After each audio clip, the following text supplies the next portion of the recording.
কোনদিন কাবাগরের সামনে গেলে বা কোন আত্মীয় স্বজন গেলে বলবেন, কাবাগর দেখার সাথে সাথে প্রথম যখন কালো অংশটা চোখে পড়বে, যখন আপনি মসজিদে হেরমের গেট দিয়ে ঢুকবেন, যখন ওই Fahd gate, king Fahd gate আছে, যখন ঢুকবেন অনেক দূর থেকে কালো কালো কাবাগরের একটু একটু দৃশ্য ভেসে উঠবে চোখের সামনে।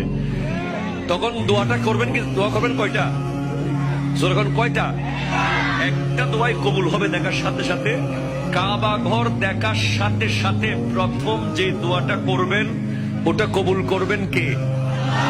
এখন শিখে নেন, অনেক মানুষ জানেন না হিকমত। আপনি একটা দোয়া করবেন, একটাই শেষ, একটা সুযোগ পাবেন আপনি, কিন্তু আপনি এমন এক দোয়া করবেন যেন যতদিন ওখানে থাকেন প্রত্যেক দোয়া কবুল হয়ে যায়।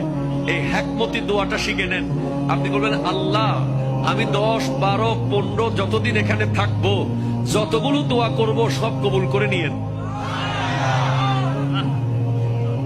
দোয়া করছেন কয়টা? পাবেন কয়টা?